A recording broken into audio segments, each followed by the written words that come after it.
Arratsaldeon guztioi. Buenas tardes a todos. Para mí es un placer y un gran honor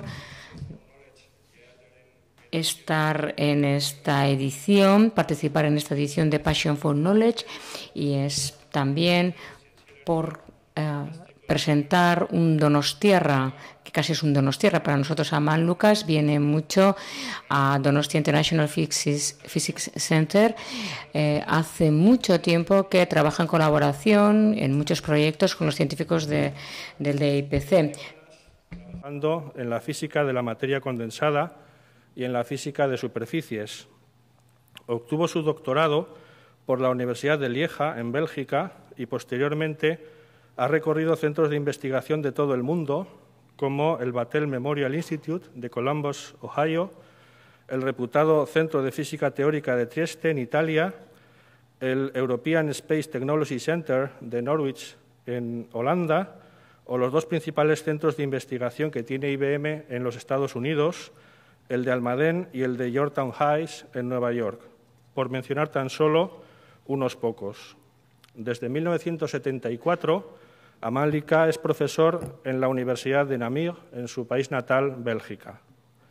En 1985, las contribuciones del profesor Lika a la ciencia de superficies le hicieron acreedor al prestigioso premio belga Franqui. Amal Lika es un físico teórico que siempre ha prestado una atención especial al contacto con el experimento, con las técnicas y medidas experimentales. Sus contribuciones han sido especialmente importantes en la interpretación de los resultados de distintas microscopías y espectroscopías relacionadas con el estudio de las superficies. Baina zientzialari aparta izateaz gain. Pero además de ser un gran científico, Amal Lika es muy conocido en la ciencia por el trabajo realizado en la historia de la ciencia. Amal Lika, lo que él mismo llama scribbles that changed the course of human affairs, los garabatos que cambiaron el curso de la historia. Es decir, aquellas fórmulas y expresiones matemáticas, símbolos, cuyas contribuciones científicas asociadas supusieron una auténtica revolución en la historia, bien por su impacto cultural o tecnológico, o bien por haber aparecido en momentos determinantes de la historia de la humanidad. Estos símbolos y garabatos son los que aparecen en la camiseta oficial de Passion for Knowledge. Asimismo, sus escritos y análisis sobre la historia de la física durante los años de la Segunda Guerra Mundial son una lectura muy recomendable para cualquier persona interesada en esta época crucial de nuestra historia reciente, como yo mismo. Amal Lika es un claro ejemplo no solo de la pasión por la física, sino también de la pasión por el conocimiento en todas sus formas. De ahí que en su charla de hoy vaya a combinar física y biología a partir de dos de los conceptos que forman parte habitual de nuestro vocabulario cotidiano, incluso fuera del ámbito científico, como son los rayos X y el ADN. Bestaldetik, Passion for... Por otra parte, en la primera conferencia de Passion for Knowledge surgió el nombre de Niels Bohr, y hoy, una vez más, nos encontramos con la misma persona, de una manera redondeando el ciclo. Merci beaucoup d'avoir accepté l'invitation à participer au Passion for Knowledge Quantum 13. Et s'il vous plaît, la parole est à vous. The floor is yours, please.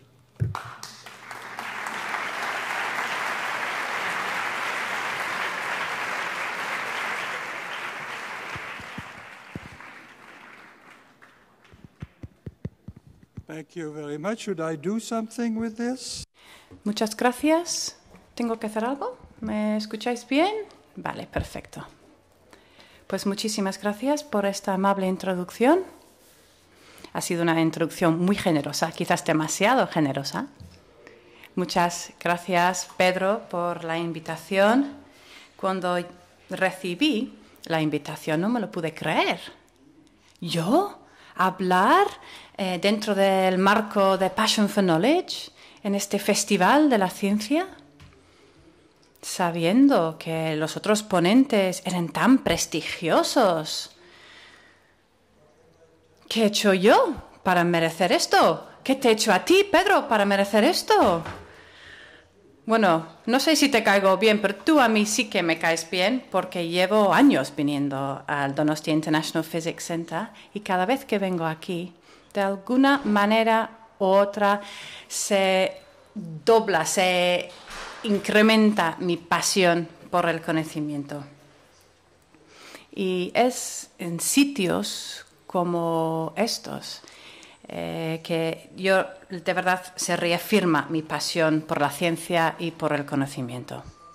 Es increíble ver que los ciudadanos de San Sebastián, de Donosti, es increíble ver el interés que tienen en venir aquí día tras día para aprender de la ciencia, etc. Es increíble, nunca lo había visto en ningún otro sitio y Sorionak, felicidades. Y estoy seguro de que algún día vais a disfrutar de los frutos de los esfuerzos que está haciendo Pedro.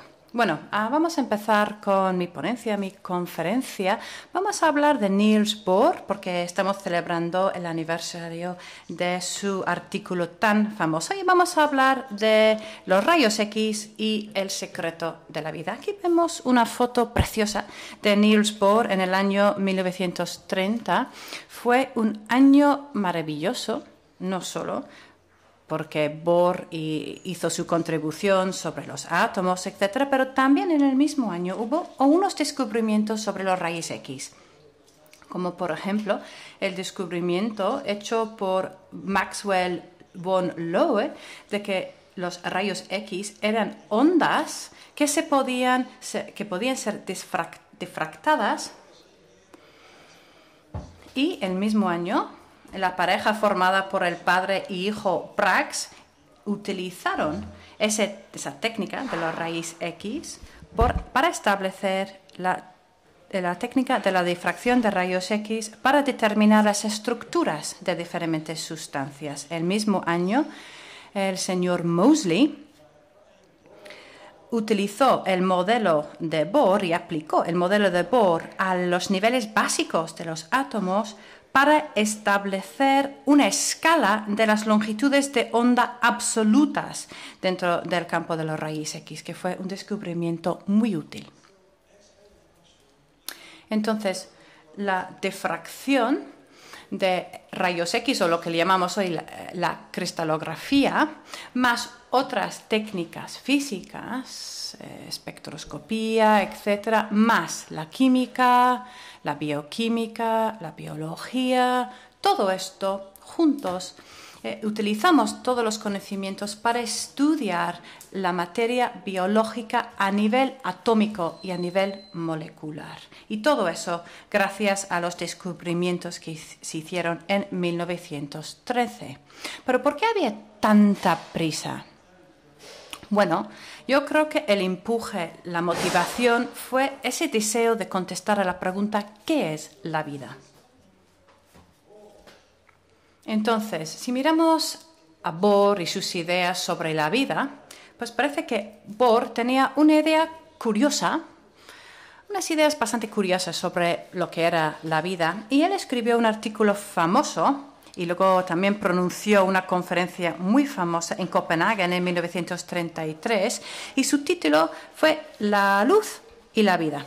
Y en este artículo y en esta conferencia, él dijo que, que la mecánica cuántica había tenido bastantes triunfos, porque para aquel entonces la mecánica cuántica ya llevaba 4, 5, 6, 7 años teniendo muchos triunfos, pero todavía no se puede explicar lo que es la vida. La vida no se explica.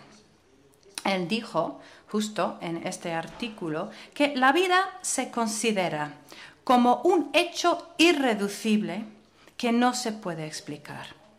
Igual que el quantum de la acción H es un hecho inexplicable, que está en la base de la estabilidad de los átomos y las moléculas. Y un comentario que me gustaría añadir yo, y también es otra cita de Bohr, porque él dijo también que es muy difícil predecir cualquier cosa, sobre todo el futuro. Porque, claro, si decimos que la vida no se explica y nunca lo vamos a poder explicar, es difícil predecir nada. Pero bueno, solo hace 60 años, 20 años más tarde de la publicación del artículo, dos señores, Watson y Crick, salieron de su laboratorio, empezaron a ir correteando por la calle, gritando: «¡Hemos descubierto el secreto de la vida!».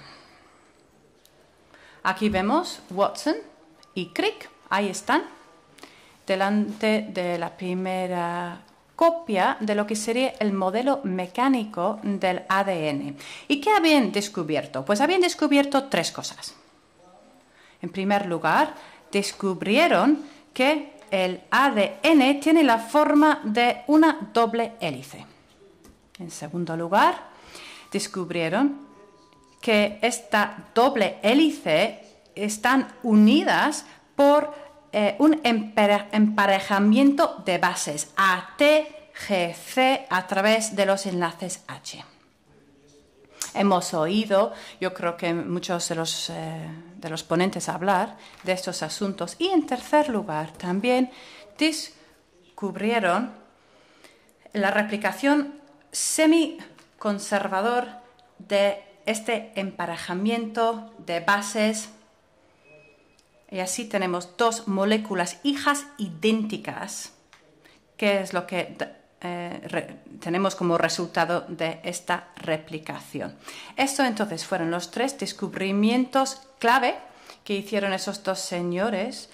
Si vosotros sabéis algo de la biología o la ciencia y si estáis interesados en esta historia, yo os recomiendo este libro. Se llama «Cómo se descubrió», o es una larga historia. Habla del 8º día de la creación. Es un libro escrito por Lawrence Freeland Judson. Y ahora, en esta ponencia, yo voy a hablar de cómo los rayos X contribuyeron a ese descubrimiento. ¿Qué es entonces la técnica de la difracción de los rayos X? Pues es el esparcimiento de los rayos X por los átomos, y luego tenemos las interferencias de estas ondas dispersadas. Y después de la interferencia, o las inferencias dan lugar a un patrón de la difracción que podemos utilizar para reconstruir la estructura atómica del objeto. Entonces, vamos a verlo de una forma un poco más visual. Tenemos los rayos X que inciden sobre un objeto. Estos rayos se dispersan y luego hay algo de inferencia porque hay ondas. Y luego lo que tenemos es un patrón de difracción, como lo que podemos ver aquí. Y lo que vemos ahora en pantalla, que tiene que ver con el tema de mi conferencia, es un patrón de difracción muy temprano de los rayos X que data del año 1951. Bueno, la difracción de los rayos X por una fibra de ADN. Eso es lo que estaban haciendo el señor Crick. ¿En qué consiste entonces esa técnica? Bueno, aquí tenemos una fibra de ADN. Es una fibra muy fina, de solo una fracción de 1 milímetro, pues como un pelo humano, pero tiene millones y millones de hebras de ADN en un medio acuático, en agua. Y aquí vemos los rayos X que inciden sobre esta fibra y luego hay una difracción de estos rayos y luego perpendicular a la dirección de la tenemos ese patrón de difracción. Tenemos aquí un patrón de difracción de 2 dimensiones en un plato fotográfico que es perpendicular a la dirección del haz. Vamos a intentar ahora entender este patrón de difracción. Esta es una foto hecha por Rosalind Franklin. En la literatura se le llama la foto 51 porque es el número que la foto llevaba dentro del dossier. Es un patrón de difracción de una fibra de ADN. una ADN B, que quiere decir que tiene un alto contenido en agua. Las moléculas están independientes las unas de las otras, pero todos tienen este medio acuoso. Y aquí, eso es lo que estamos viendo, el patrón de difracción, entonces, de esta fibra. Y aquí vemos la morfología correspondiente del ADN, es lo que vemos aquí, se llama ADN B. Y Franklin también midió esta segunda foto, que es una foto hecha por Maurice Wilkins, que también obtuvo unos resultados mucho mejores, por cierto. Y aquí estamos hablando no de ADN B, sino ADN A, porque se ha quitado algo de agua de la fibra y vemos que hay algo de cristalización del ADN. Entonces ahora las moléculas se tocan.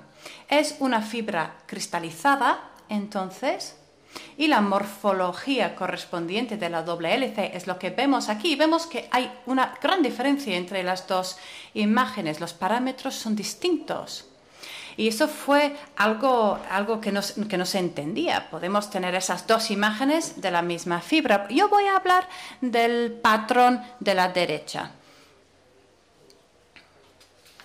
Y porque no tengo tiempo de hablar de las dos imágenes. Aquí vemos a Maurice Wilkins.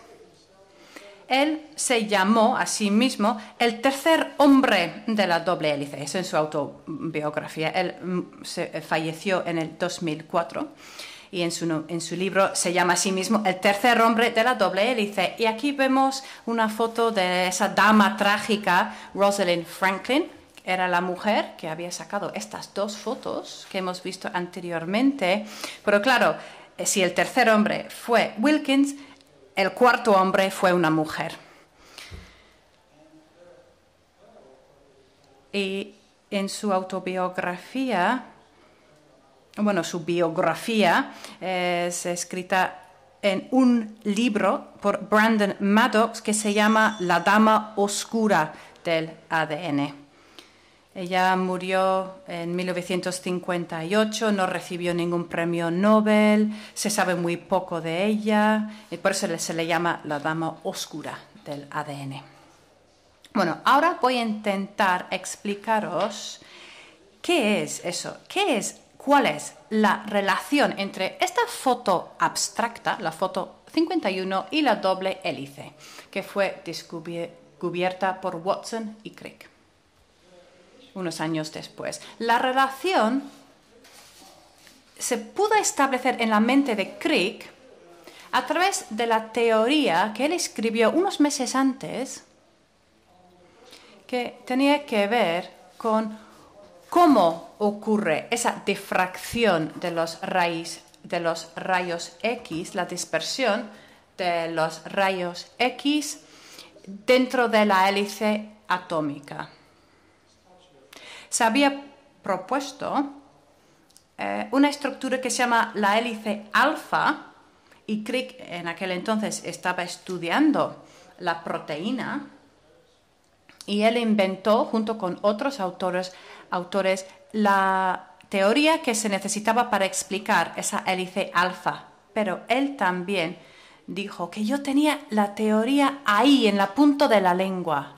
Y cuando vio esa foto, esta imagen, reconoció los diferentes elementos de la estructura que vamos a analizar ahora. Porque si miramos los puntos aquí, vemos que los puntos se organizan en líneas horizontales. Aquí podemos numerar estas líneas 0, 1, 2, 3. Parece que no hay nada en donde debería estar la cuarta línea, pero seguimos con 5, 8, etcétera, hasta 10. Esta separación, entonces, entre estas líneas es proporcional a la inversa al periodo de la hélice. Y se puede determinar con esta medida de la distancia, 3,4 milímetros. Y la segunda característica que él notó es que tenemos aquí un patrón en forma de diamante. y la diferencia entre el centro hasta el punto más al norte es proporcional al inverso de la distancia entre las bases o los nucleótidos, que son otra vez 0.34. Entonces, la tercera conclusión o el tercer elemento fue esta cruz de San Andrés que se traza aquí con una abertura de 60 grados y de ahí Crick pudo evaluar o calcular el radio de la hélice, 1 nanómetro, que fue un número ingente porque estamos hablando de un diámetro muy grande, de 1 nanómetro. De ahí caben muchas cosas dentro de este radio, esta circunferencia.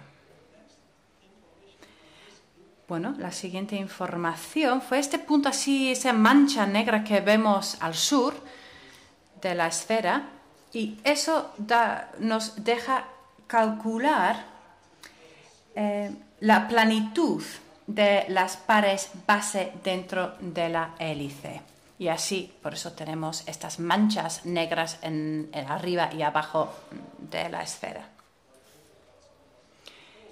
Y también se dio cuenta de que no hubo ninguna cuarta línea, no hay nada de intensidad, no ocurre nada en esta zona. Y eso indica que tenemos 2 hélices, con una separación de la distancia que aparece ahí en la pantalla. Y parece increíble que de una imagen como esta él pudo sacar tanta información. Aquí vemos otra imagen sacada por Maurice Wilkins en 1957 y también aquí vemos una fibra de cristal, una fibra cristalina, y aquí podemos ver otra vez las líneas. En este caso es una fibra de litio y aquí vemos la cuarta línea que no está, que solo podía corresponder a una estructura de doble hélice, con ese eje tan característico que tenemos en la hélice de ADN, con esos 2 ejes. Entonces, aquí vemos la doble hélice. Tenemos una hebra helicoidal aquí, yendo para arriba, otra hebra para abajo. Y aquí podemos ver la orientación de estas hebras por el patrón de ADN. Y no tengo tiempo de explicar esto aquí, pero lo que descubrió Watson Crick hace 60 años es esta estructura de diada y también el emparejamiento de los pares de bases por enlaces H.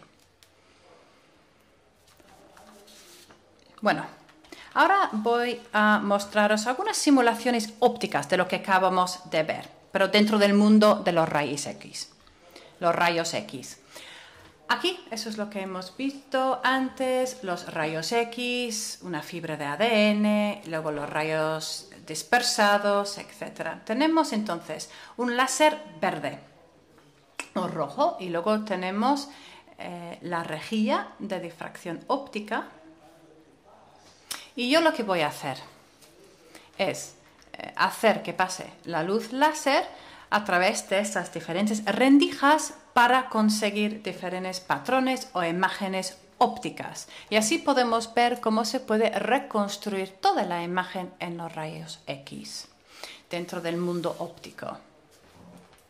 Es interesante saber que la luz óptica es 4 o 5 órdenes de magnitud más pequeña que la longitud de onda en metros. Entonces, aquí lo que vamos a ver la luz visible que está aquí, en esta zona tan pequeña aquí, y luego vamos a ver todo eso 10.000 veces más grande dentro del campo de los rayos X. Bueno, aquí vemos entonces esa malla o esa rejilla para hacer la difracción, la dispersión. Y para hacerlo necesito un voluntario de entre el público, por favor, un voluntario necesito. ¿Hay alguien que quiera venir aquí a ayudarme a hacer ese experimento? Bueno, antes de aceptar ningún voluntario, tengo que decir que tiene que ser alguien que tiene algo de experiencia de trabajar en un laboratorio. ¿Tú tienes, no sé, alguien más que tenga experiencia? Sí, pues mira, parece que hay alguien aquí. ¿Pero quién es? Es el profesor Hershbach. Profesor Hershbach, me va a ayudar, qué bien. Me va a ayudar a hacer ese experimento. Bueno, hay que darle a este botón aquí. Bueno, creo que sí, seré capaz de darle un botón, creo que sí, por lo menos. Bueno, ten cuidado, no te vayas a romper una pierna.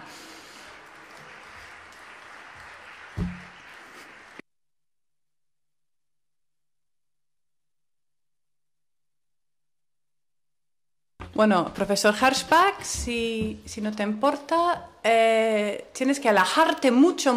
Bueno, ahí, perfecto, ya está. ¿No te puedes parar? Bueno, vamos a pasar por la demostración. Vamos a ver qué es lo que vamos a hacer. Acabo de darle al profesor Hershbach. ¡Oh, qué bien! Me han invitado a venir aquí para hablar dentro de Passion for Knowledge y ahora tengo un ayudante que es un premio Nobel, no me lo puedo creer.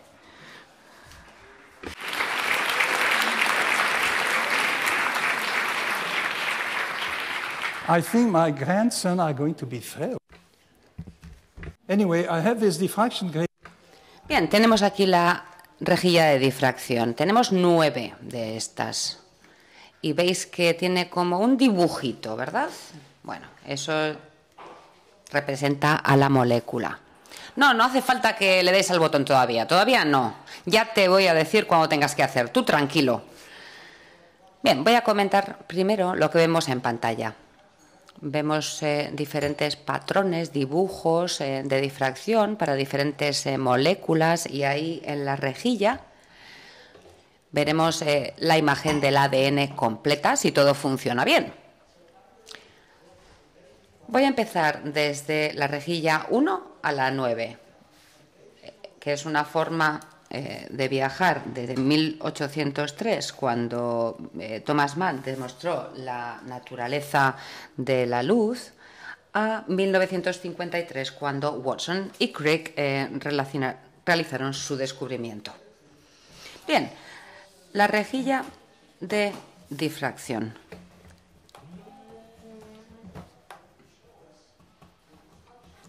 Por favor, profesor Hershbach, ¿nos puede mostrar el patrón de difracción de este dibujo? Porque ahí vemos diferentes rendijas equidistantes y el patrón de difracción ahí con láser verde sería así, nos quedaría así.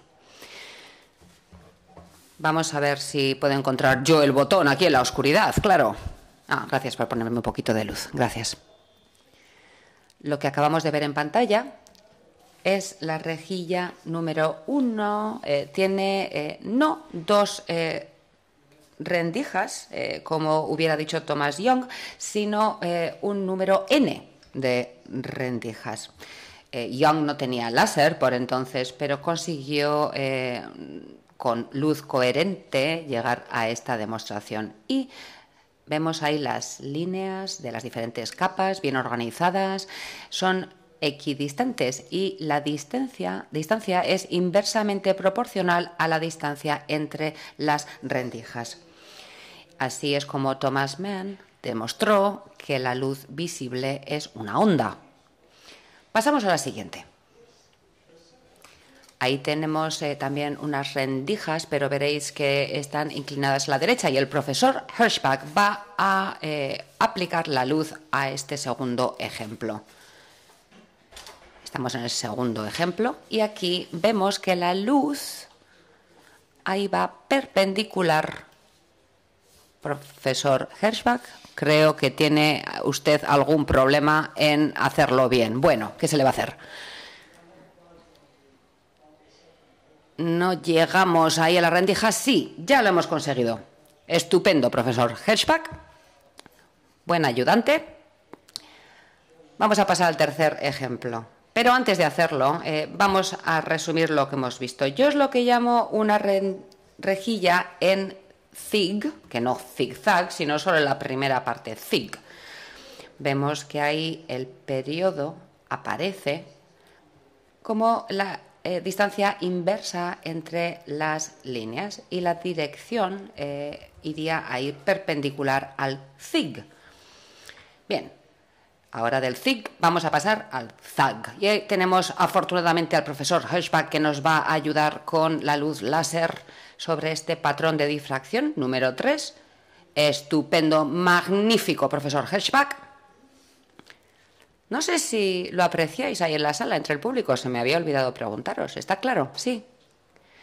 ¿Veis? Cuando el profesor Hirschbach de alguna manera se acerca, consigue acercarse y parece que se solapa un poquito, no sé yo si se aprecia bien. ¿Qué es lo que hemos visto? En una rejilla en zag, la línea máxima va perpendicular a la dirección de la rendija. Y si unimos esas dos imágenes que hemos visto antes, veríamos esto. Nos queda una cruz preciosa, bellísima. No sé por qué, no se ve demasiado claro, está un poco difuminado. Este sería el resultado con un láser rojo. Tenemos aquí el patrón en zigzag y el periodo, en este caso, sería inverso a las líneas. Y el ángulo sería el que nos dibuja la diferencia entre el zig y el zag. Es geometría, sencillamente. Es lo que vemos en el patrón de difracción. Pasamos a la siguiente, la número 5. Otro ejemplo de zigzag, pero en este caso la distancia, el periodo, es inferior. Vemos un patrón de difracción precioso, con esa cruz, con un ángulo más pequeñito entre dos de los brazos de la cruz.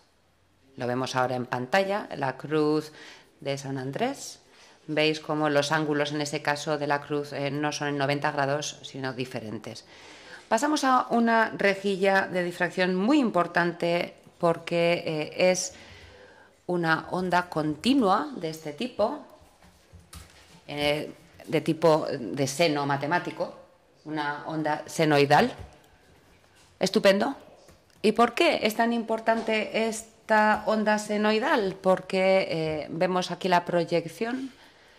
Nos vamos acercando más al dibujo del ADN, en este caso los brazos de la cruz.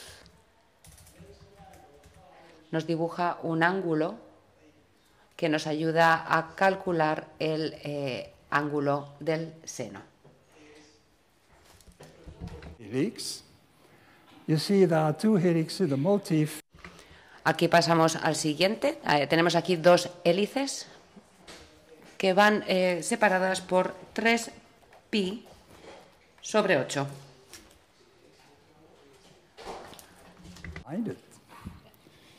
So let me try to show it to you from here. Oh, this is not this one. No sé si nos hemos confundido. Ahora sí, ahora funciona.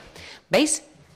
Tenemos la cruz una vez más, pero en este caso con dos líneas más oscuras ahí y nos falta la quinta línea que veíamos antes. ¿Por qué? Porque tenemos dos ondas senoidales que son las que distorsionan entonces esa otra línea que veíamos en la pantalla anterior.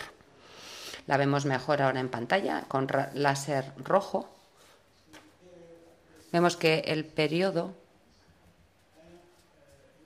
es diferente. Tenemos dos hélices separadas y ahí tenemos esa extensión de las líneas de las capas 3-4.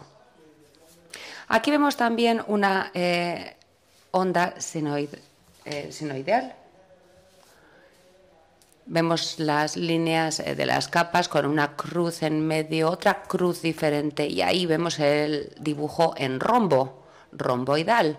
Y si le damos la vuelta, ahí llegamos a la distancia axial con el átomo. Estupendo, profesor Hershbach, va usted mejorando.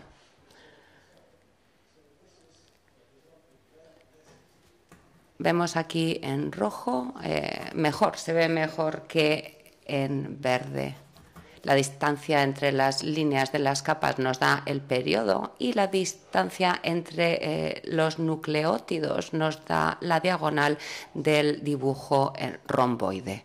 Y pasamos ya a la última, que es la doble hélice atomizada.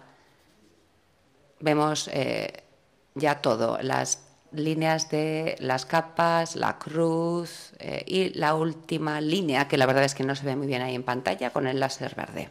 Bien.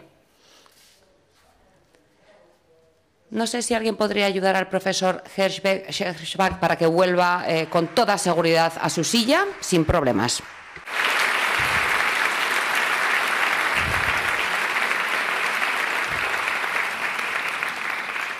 I would like to thank Professor Hershbach. Creo que tenemos que agradecer al profesor Hershbach por querer jugar con nosotros. Ha sido el único que era mi cómplice con anterioridad. Gracias, estoy muy agradecido.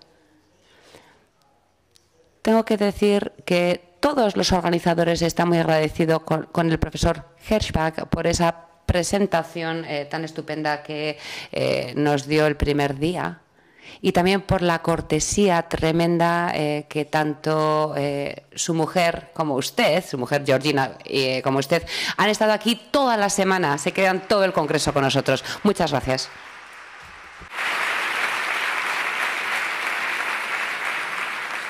So the last picture we saw. Esa última imagen que hemos visto es un resumen de todo lo que veíamos en nuestra demostración.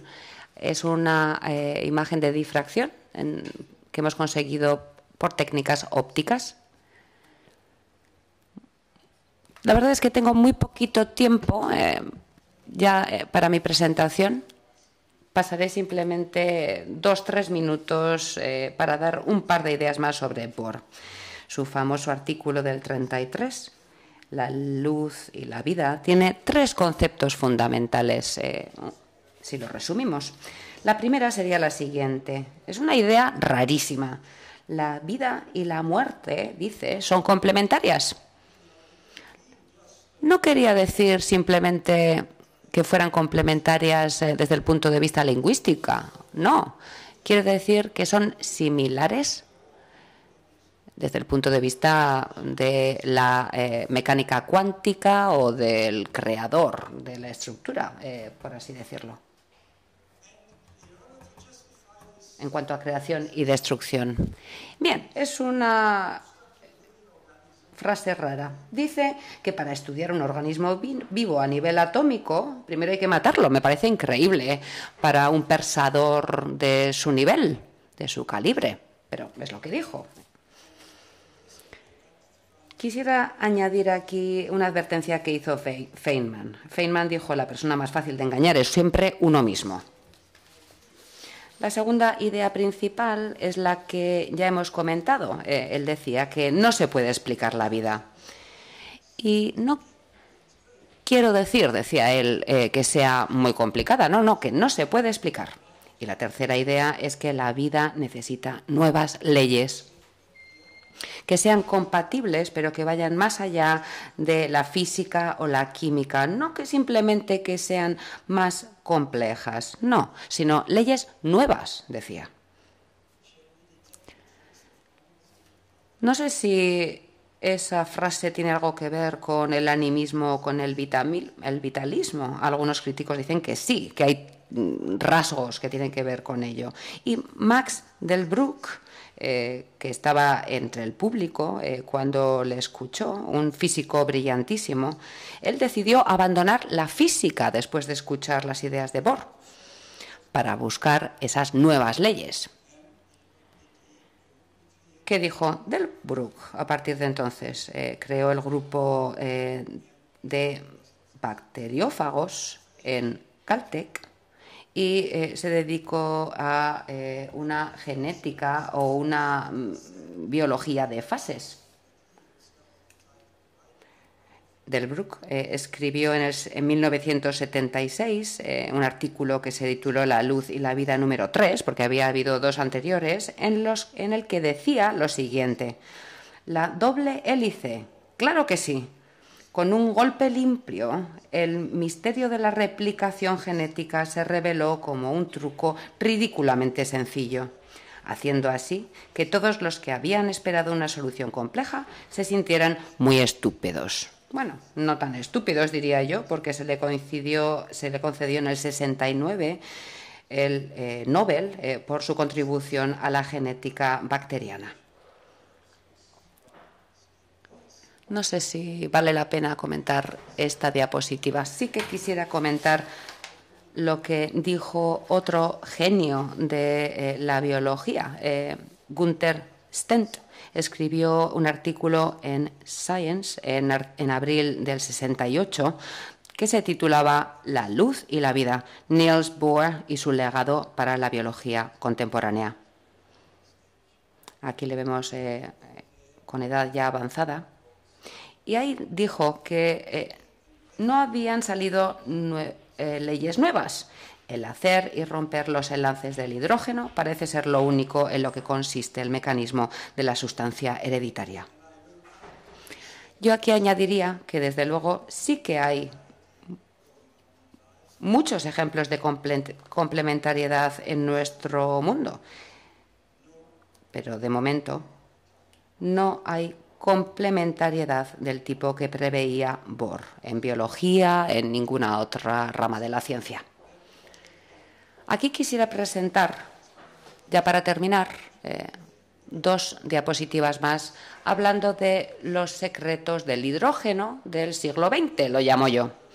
Se descubrió el núcleo del hidrógeno en 1911, fue Rutherford el que lo hizo, que es lo que utilizó Niels Bohr en 1913 para crear su patrón cuántico del átomo H. Y Pauling, en 1951, a partir de ahí, desarrolló el concepto del enlace H, demostrando así la estabilidad de la hélice alfa, de la lámina beta en el agua. Y ya para terminar, el último trozo del puzzle fue el descubrimiento de los enlaces H por parte de Watson y Crick, lo que yo llamo el secreto de la vida, en 1953. Ahí vemos un pequeño hueco en pantalla. Ahí tendríamos todos los conocimientos que tienen que ver con ¿qué? Con otro secreto del hidrógeno que nos falta de 1952, que sería el secreto de la muerte. El descubrimiento por parte de Ulam y Teller de los mecanismos para fabricar un no enlace H, sino una bomba de hidrógeno, que es un juego de palabras en inglés. Ayer me entrevistaron durante toda una hora. Estuve hablando con un periodista estupendísimo del Diario Vasco y esta mañana me ha sorprendido muchísimo ver toda una página, en la página 5 del periódico, un artículo en el que se resumía de una forma preciosa la entrevista. Y he traído el título porque tengo alguna queja sobre ello. El periodista dice que yo dije lo siguiente. Al científico. He means that I am blind. ¿Qué quiere decir este hombre? ¿Que yo estoy ciego? Me pregunto. ¿Ciego? ¿Qué es lo que no veo? ¿El futuro? Yo creo que nadie ve el futuro, ¿no? Y recordemos lo que decía Bohr, es difícil predecir nada y mucho más el futuro. Entonces, no sé yo cómo voy a estar ciego por no poder imaginarme el futuro, porque nadie puede predecir el futuro. En fin, él también decía lo siguiente, lo vemos en pantalla. Como no sabemos todas las consecuencias que puede tener nuestra investigación, no podemos poner los límites éticos. And he asked me, ¿Cómo se quita el miedo a la ciencia? Con educación. Eso es lo que el DIPC intentó hacer en San Sebastián. And with this, muchas gracias. That's all. Thank you very much.